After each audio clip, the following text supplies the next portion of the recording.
Tere tulemast raamatute sünnitusmajja. Meil on oma kooli gümnasistidega kirjanduse tund. Tavaliselt inimene räägib raamatust ju selles aspektis, selles fookuses, mismoodi raamat juba olemas on, mitu aastat tööd, ilus kõva kaas, pildid sees. Teil, head kolleegid, on täna täiesti unikaalne võimalus, autentne, mitte niimoodi, et teeme näo nagu oleks, vaid päriselt ongi. Võimalus teil näha, mismoodi algab raamatu sünd. Autor Lembit Silla elab ise Soomes, juba ette vabandas, et tal on tekstis palju soome keele moodi asja, mis on paratamatu, sest keeleline alatoon, finessid, need on ju piisknakkusega levivad selles kultuuriruumis, kus sa oled. Minu kätte tuli tema käsikiri sellepärast, et meie ühine sõber Fredi Saarem soovitas mind tundlikuks vilunud professionaalseks keeletoimetajaks, mis ma olengi muide. Ja ühtlasi on tegemist Lembitu elu esimese raamatuga. Ta kogus seda raamatut endasse mitu aastat. Töötades põles läbi, nii nagu me kõik aeg-ajalt põleme. Mul on isegi õppematerjal teie jaoks valmimas läbi põlemisest. Nii autori aspektist kui siis kirjandusliku materjalina, kuidas töötab läbi põlemine, kas või Dostojevski kuritöös ja karistusest. Ta ei oleks ju vahele jäänud, kui ta ei oleks läbi põlenud.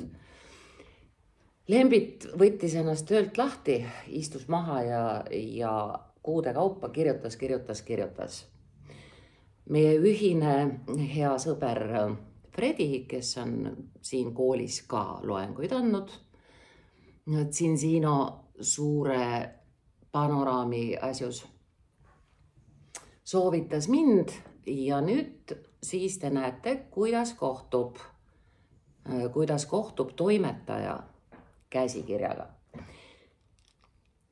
Telefonivestlus, saime teada, et esimene raamat, suur lahtihüpe, plaanis veel raamatuid, mis peale saabus mulle käsikiri. Valisime suhtlemiskeskkonnaks WhatsAppi ja siia ta tuli. Tegin hurraaga lahti ja siis kohtusin esimest korda. See on Alexela elektriarve, 140 €. See ei ole palju.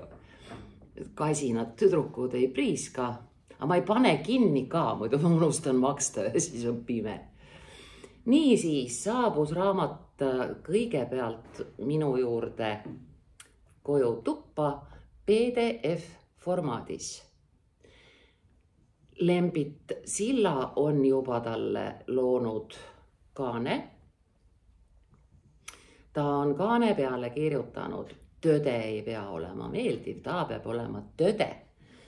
Eks meil on alles konsultatsiooni faas, kas see peab olema tõde või tõde.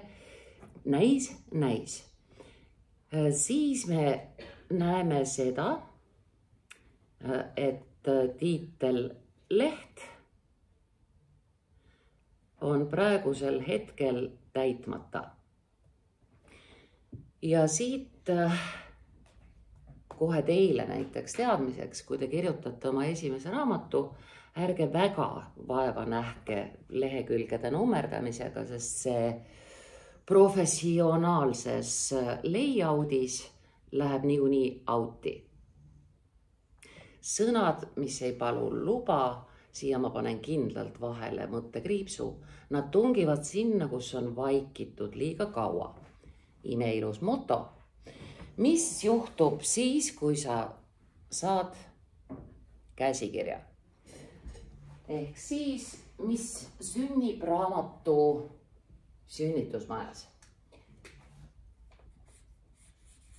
Nii, kuidas sünnib raamat?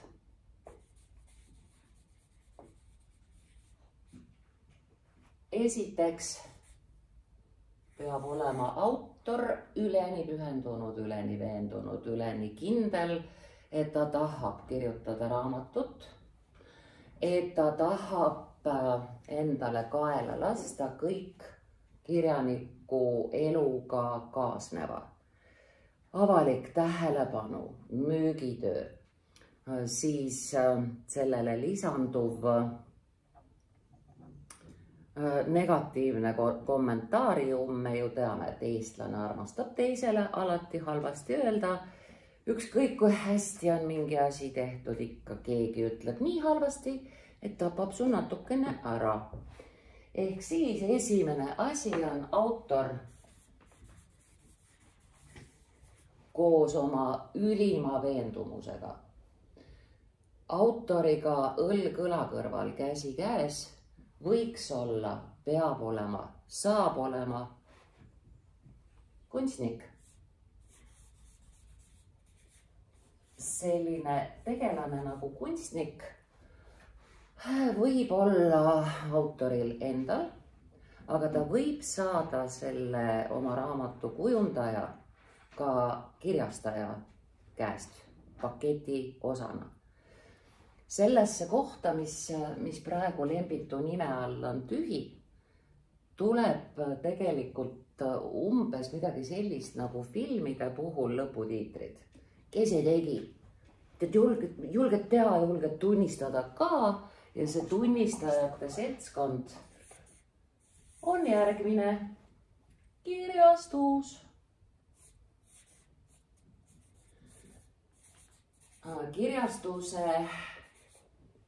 Kirjastuse teenus vanade kalade nimega tegijate puhul on niisugune tervikpakett, et Kivirähk, Kender, kes iganes viib oma käsikirja, see ostetakse ära, ehk siis autor saab kirjastuse käest raha. Kui on algaja, siis ta ostab teenus nagu teenus. Mis on siis selle teenuse sees, kui see ostetakse? Esimene asi, keeletoimetus. Nii. Keeletoimetaja. Parimad keeletoimetajad on Karin Kaste-Hein, Tiiu Soomer ja mina.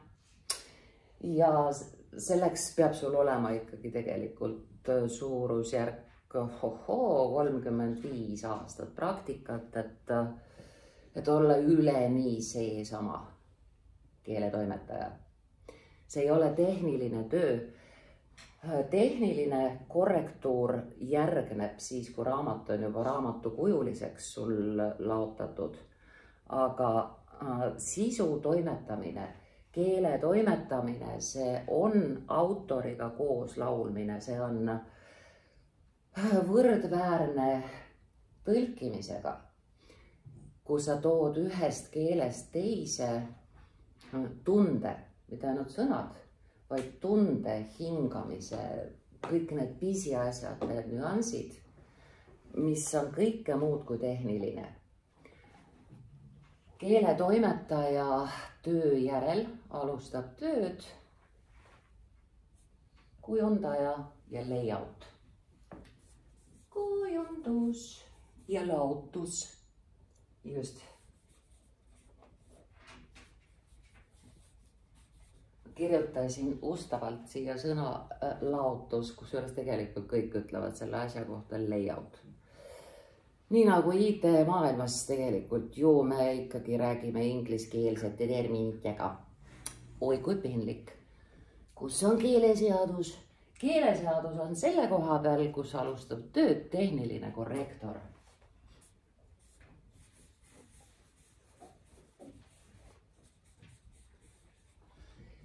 Tehniline korrektor saab enda kätte PDF-i ja selle PDF-iga siis tehniline korrektor teeb juba poolitamised, taandrea teemad. Tehniline korrektor teeb ta selliseks, et kui autor või keeletoimetaja või lugeja avab raamatu, et ta esimesel hetkel kohe ei avasta tähediga. Aga see juhtub igal juhul. Ei ole ühtegi raamatut maailmas, mitte iialgi trükitud, kus ei oleks näpukaid sees. See on inimlik aspekt, sellest me kahjuks jääme ilma siis, kui meil hakkab üdini rokkima kõigis valdkondades tehisintellekt, kes steriliseerib meid nii ära, et me oleme vaktsineeritud inimlike näpukate vastu. Siis pärast kirjastust, rõõmu, tuleb trükikoda. Nonii. Siit tuleb trükk. Tark inimene praegusel ajastul üle 500 eksemplari esialgu ei paiska trükki. Kirjastamise protsessi kõige kallim osa ongi kõik see. Autor, kunstnik, keeletoimetamine, kujundus, layout ehk pinnalaotus, väljalaotamine, tehniline korrektuur. Trükikoja teenuse hinna paneb kokku, eks ju, paber. Kas ta on sul kõva gaas, pehme gaas, äkki paned kohe nahka, mine sa tea. Kui palju poognaid, missugune paber, missugune köitmine, kas ta on liimköide või ta on muul moel köidetud. Igal asjal oma hind nagu toidupoes. Pekitükitega vorst, juustuga vorst. Nii on. Trükikojale järgneb müük ehk siis turundus.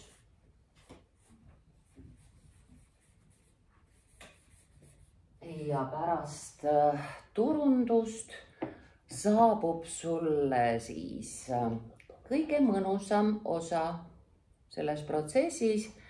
See on tuju tõstev kasumi jaotamine. Kuivõrd telefon salvestab sinu ees kõik, mis sa siin sosistad, läheb linti. Tere tulemast YouTube'i. Niisiis, 5. on kasumi jaotamine. Selle koha peale paneme naerunäo.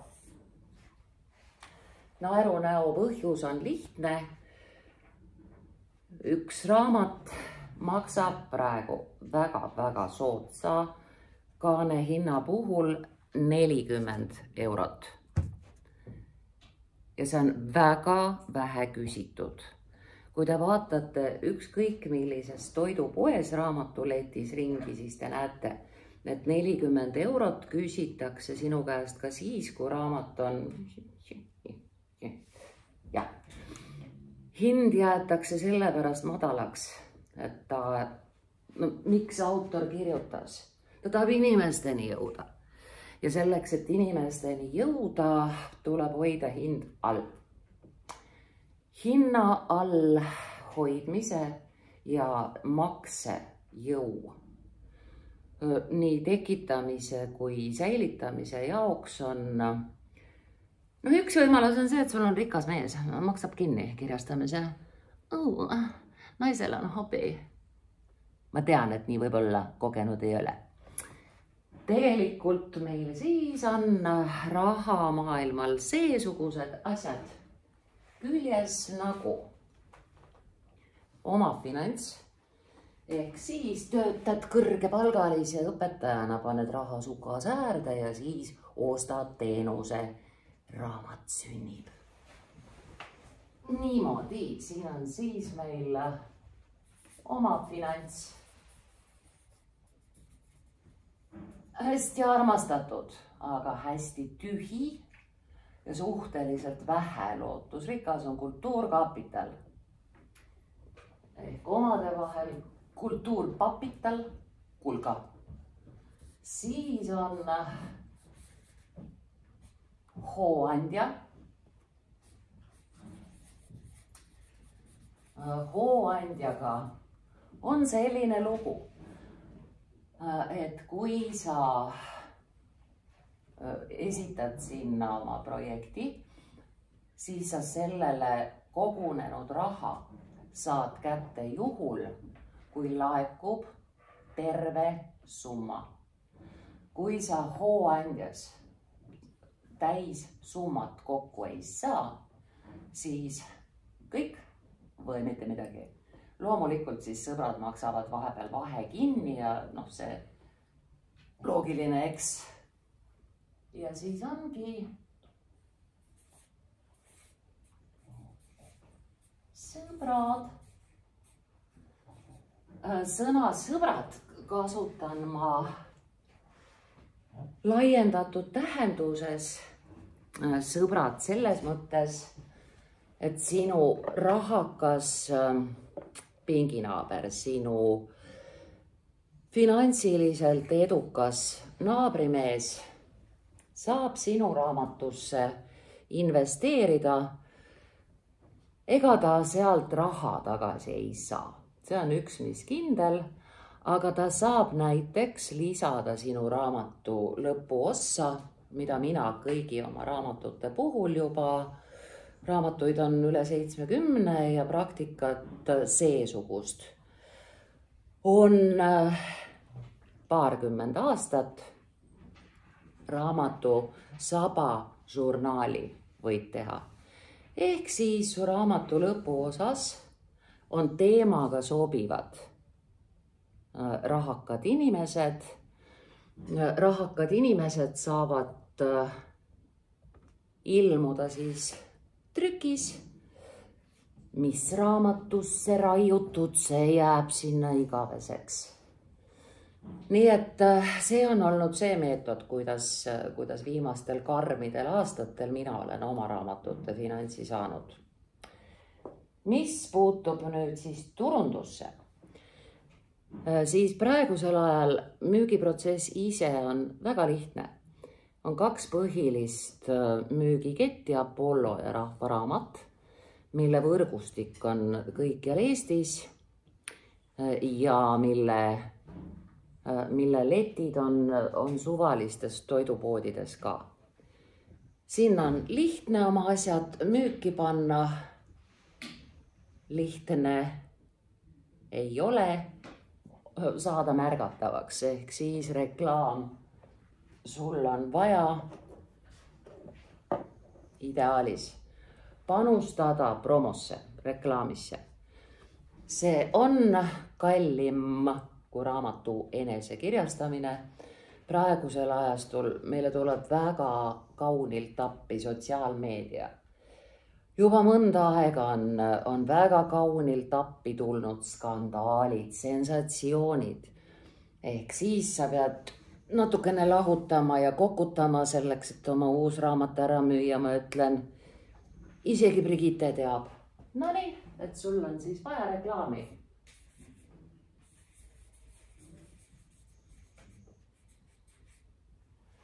Ilmselt paljud ei tea, ei raamatulugejad ega ka väikesed televaatajad, et sageli inimesed, kes televiisoris esinevad, maksavad selle eest.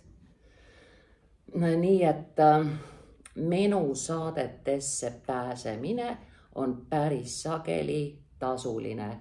Sa ostad endale igasugustesse kolmekatesse asjadesse pileti sõna otseses mõttes. kui sa nüüd vaatad oma enda elu, siis sa avastad, et sul ei ole aega lugeda. Sa näed mingisugust teost, Peep Vain andis uue raamatu välja, Kivirähk, vot ammu ei ole kirjutanud, näe, nüüd on. Aga sinul lugemiseks aega ei ole ja raamatu ostmiseks raha ka ei ole. Mis on meie lahendus? Audioraamat ja ka videoraamat. See on siis mul endal välja töötatud formaat, mida me koostöös Makitaga hakkame nüüd lähiajal tegema.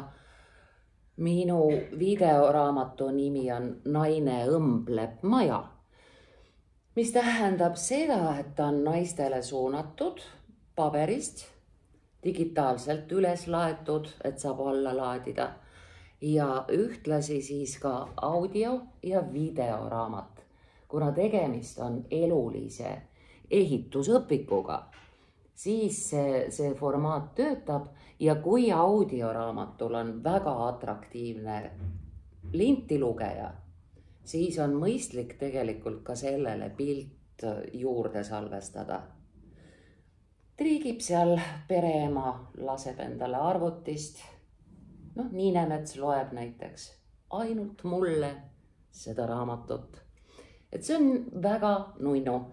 Ma ise olen täpselt samamoodi audioraamatu ja videoraamatu patsient. Ehk siis audio, video ja digi.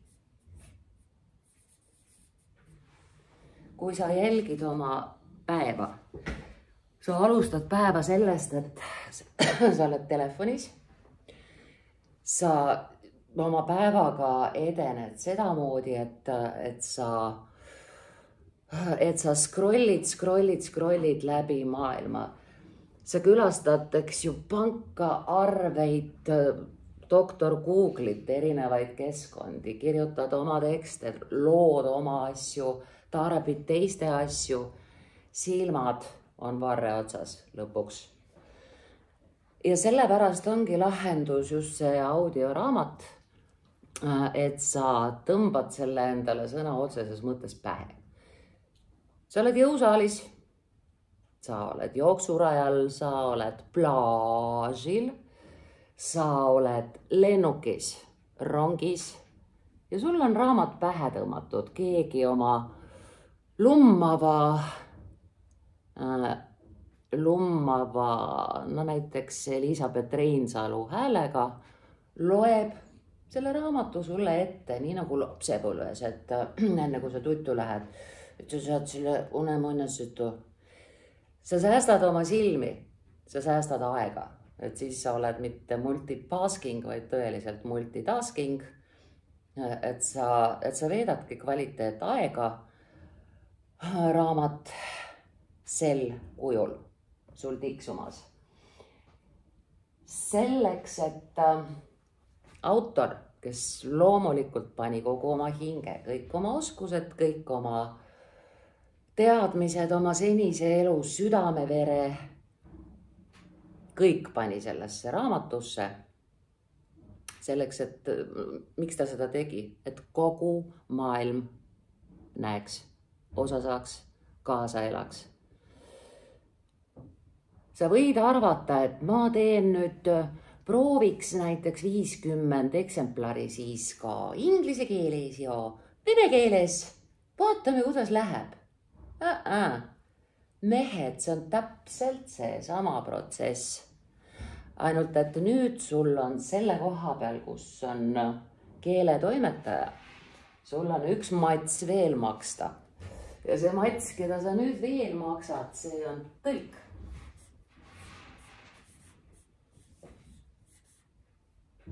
No vot, ja siis sa lähed ingliskeelseks, venekeelseks, külla Suomeksi lähed ka, head naabrid, tähtsate meestega golfi mängivad ja nii. sa saad tõlketeose täpselt sama ränga protsessi tulemusel, ainult et see on kallim veel. Sul on vaja tõlgitud teose keeletoimetamine. Noh, õnneks kujundus on sul nüüd juba olemas. Korrektuur on ikka vaja. Peale selle on sul vaja teises keeles turgu. Enamasti käib see muule turule minek koos teise keelekeskkonna, teise kultuuriruumi kirjastusega. Ehk siis sul on vaja ka teist kirjastust. Kirjastus esimene oli sul emakeelne, kirjastus teine paiskab sind Moskvasse või siis New Yorki ja Londonisse. Nii et sul on vaja ennast mingil moel tutvustada selles kohas, kus sa ennast veel tahad müüa. See on meeletu investeerimine. Ja eriti kui sul on tegemist esimese raamatuga, siis kohe teha selgeks Helsingis, et ma olen oma esimese raamatuga Eesti parim kirjanik. Selleks peab olema natukene Tanel Padar. Sa pead selleks kõik oma tutvused mängu panema, kui sul neid on. Sa pead selleks viima ennast kurssi, kes on head selles keeles tõlgid.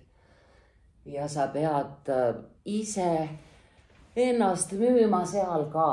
Ehk siis sa pead kuidagi moodi sattuma Sofi Oksaneni kõrvale Helsingis seisma ja ütlema, et ma olen sama hea kui Sofi Oksanen. Ja siis sa võib-olla kogu selle investeeringuga sinna lähed. See on sama nagu filmi viimine välisturule, et sa pead tegelikult ju siis kas subtiitritena või siis dublaažiga kuuldemängu osa üdini juurde tootma selleks, et minna maailmaturule. Eesti keel on nii ilus suveniir. Ja tulles tagasi algusesse,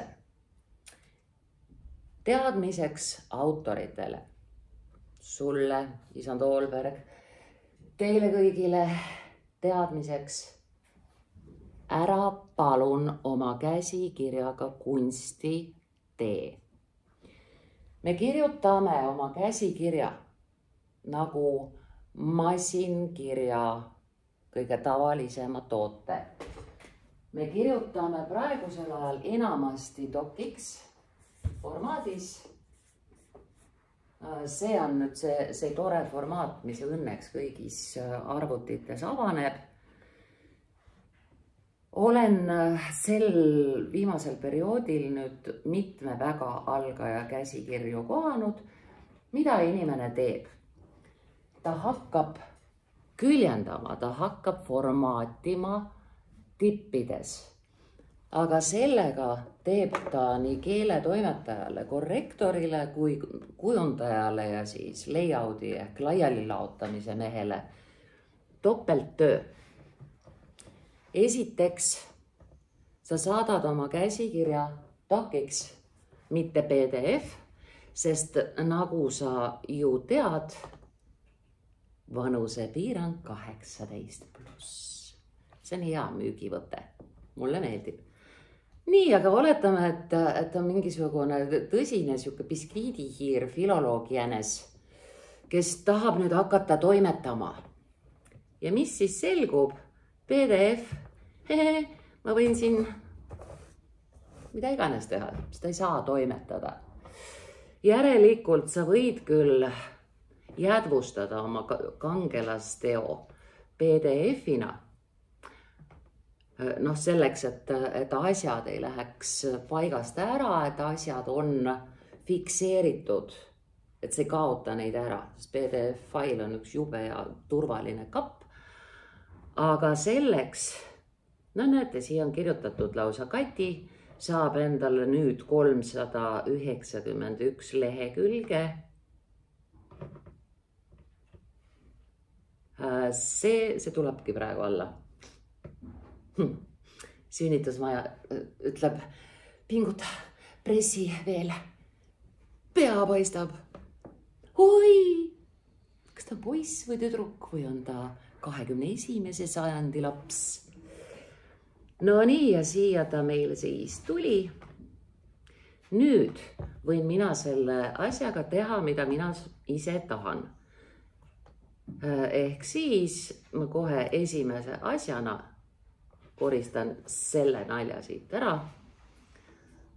See nali ei kustu. Ja tal on pandud see tsentraalse lehekülgede numeratsioonina, mis ei ole ka hea, sellepärast et sul kokkuvõttes tulevad ju leheküljed paaris ja kogu su numeratsioon läheb küljenduse, kujunduse käigus hoopis teiseks. Siia on pandud, no vot, see on kopina, näete, siia tulevad ruudukesed, nii et see ei ole eluohtlik, see on väga lihtsalt pandud asi küll, aga ma väga kahtlen, et tõde ei pea olema meeldiv. Kui me kõnnime mööda, no vot, selles mõttes ei ole probleemi sellega, et sisukord on seal kuskil ei tea kus, sest kõik muutub toimetaja laual. Kõnnime mööda seda raamatut sinna, kus ta nüüd ise algab. Ja selle koha peal ütleb keeletoimetaja oi plaa. Ta ütleb seda kogu hingest. Lembit pretendeerib sellele, et tema tekst oleks dekoratiivne. Näete, ma näen seda taotlust ju siin väga hästi. Ta tahab, et see taies oleks visuaalselt huvitav, aga ta on seoses sellega teinud ju tühikud. See tähendab, et tekst on tühikutega ära hakitud. Optimist ütleb, et PDF-is saab asi välja nägema niiviisi, nagu autor tahtis. Eriti muuseas niisugune nali hakkab möllama luulekogude puhul, et ma tahan, et see oleks lill ja see ja teine, aga kui see sul käib ikkagi erinevatest formaatidest läbi, siis oma lille sa saad teha pärast toimetamist. Mis tähendab seda, näete, see on read-only variant, ma võtan lahti teise, kus ikkagi te näete, mida te näete, teeks nii. Mis juhtub sel juhul, kui ma nüüd tahan selle tühiku korda ajada?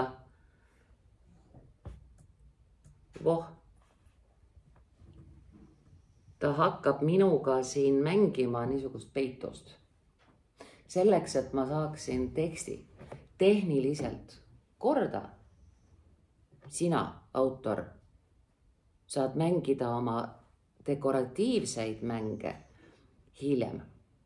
Tekst on tekst.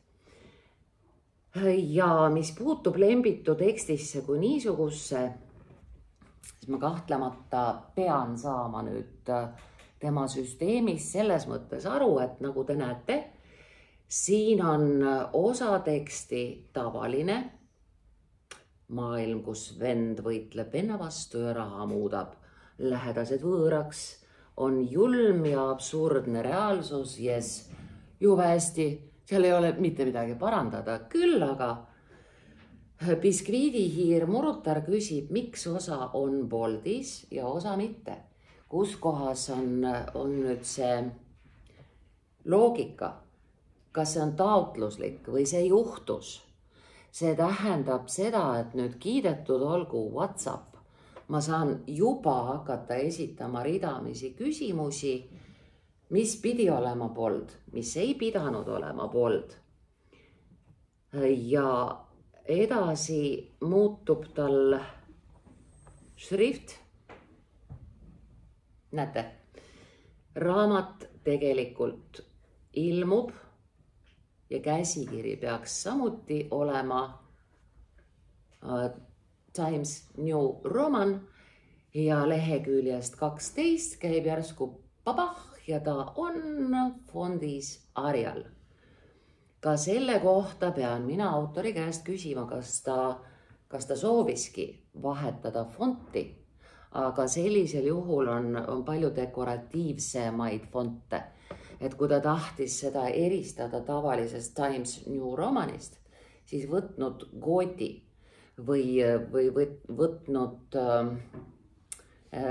H-tähega on 2 väga ägedat fonti. Leheküljel 13 jätkub Arial venitatud versioon. Ahah.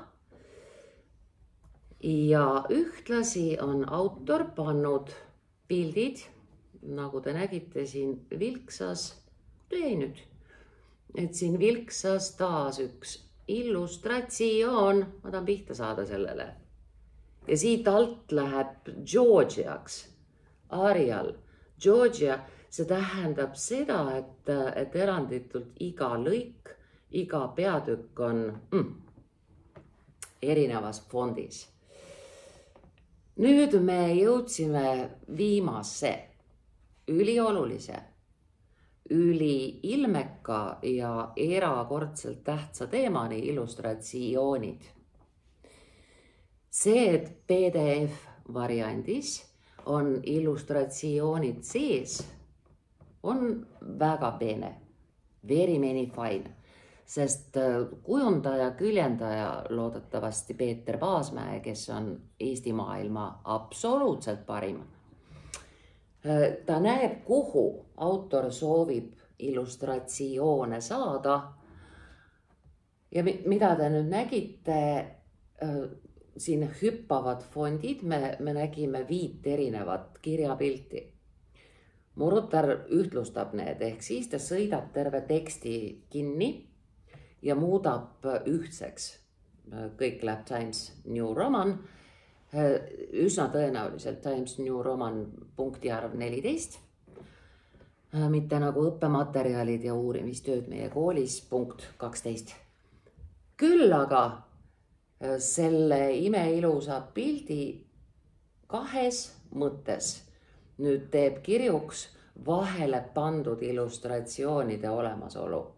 Esiteks, kujundamise ja küljendamise käigus nad on hoopis teistmoodi, kui ta on sul niimoodi kahepoolsena, nagu raamatuga juhtub, siis ta asetub mujale. See tähendab, et need pildid lükkasid ära paigast ka sisukorra. Nii et see algselt kokku pandud sisukord ei kehti. Veel enam, ahne keeletoimetaja töötab tariifiga 10 eurot lehekülg, tõlk töötab tariifiga 20 eurot lehekülg, see on üldkehtiv tariif. Ja vaadake, kuidas heauskne autor praegu endale külge teeb. Ikka 10 kõmm ja 10 kõmm, sest see ei ole tekst ju. Saate aru, mina loen kokku siit serva pealt 370, olgu mulle siin nüüd siis arvutage ise. Aga tegelikkus ei ole see. Tegelikkus on hoopis minu poolt vaadates hapram, et sellest lehekülgede mahust ma pean nüüd välja lugema need pildid. Järelikult on 2 varianti, kas ma ise tõstan nüüd tööversioonist pildid välja. See on lihtne. Ei ole enam. Või siis ma palun lahkesti, et selle elementaarse käsitöö teeb ära töötellija, sest vastasel juhul esiteks meil ei ole ettekujutust, kui palju päriselt lehekülgi on. Ja teiseks kulutan ma, no näete, 2 lehekülge läks kohe. 368. Et seda ongi mõistlik teha autorile endal. Ülia armas. on nüüd omada seda PDF-i, kus on näha, kuidas asi hakkab välja nägema. Ja veel armsam on saada autori käest niisugune variant, mille sees ei ole enam pilte ja mille font on ühtlustatud. Väike nipp, te näete, kuidas fondi ühtlustamine välja näeb. Te võtate teksti niimoodi embusesse.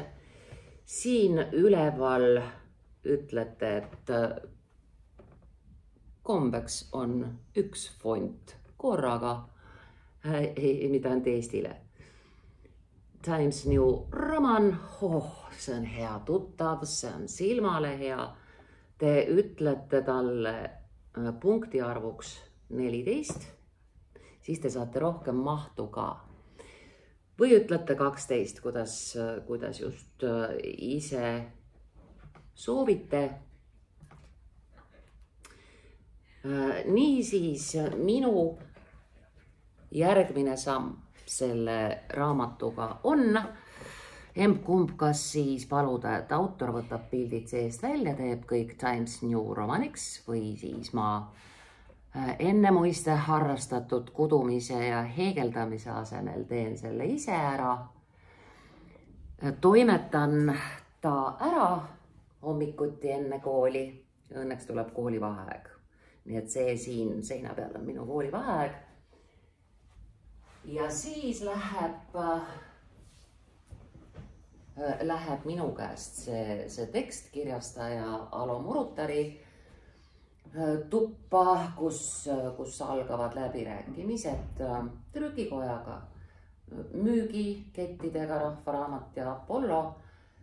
Sealt läheb töö Peeter Paasmäele. Peeter Paasmäe teeb temast siis selle, mis ta olema hakkab. Mina kohtan uuesti käsikirja siis, kui ta on tehnilise layoutina olemas, siis ta on mul juba asetunud ekraanile 2 poolena ja ma kõnnin temast üksipulgi veel kord üle, et oleksid poolitamised õiged, et ei oleks mingeid kaljasid sees. Nii sünnib raamat, sinu oma ka. Tahtsin öelda kohtumiseni raamatupoes. Siis tuli mulle meelde, et meil Pia Padariga ei ole Rahvaraamatus näiteks selle raamatu esitlust üldse olnudki. Ma panen nendele kuhugi kirja. Et oma raamat võiks muu hulgas ka esitletud olla, et sina Anu Saagimiga juba televiisoris oldud, Robert Rooli ja Butšakoviga, mis siin enam tegelikult siiski. Kui sa oled vaene raha poolest, siis sa pead reklaami asemel, mida sa niikuinii osta ei taha, ei saa ka. Et sa pead selle asemel kasutamagi just nimelt lugejatega kohtumisi Rahvaraamatu ja Apollo poodides esitlemisi. Elu jooksul skandaalide abiga müüdud raamatuid olnud kah juba, selle jätaks vahele, aga nad müüvad masendavalt hästi. See on nii huvitav ja ma ootan koolivaheaega, et saada selle raamatuga tuttavaks. Aitäh, Lembit!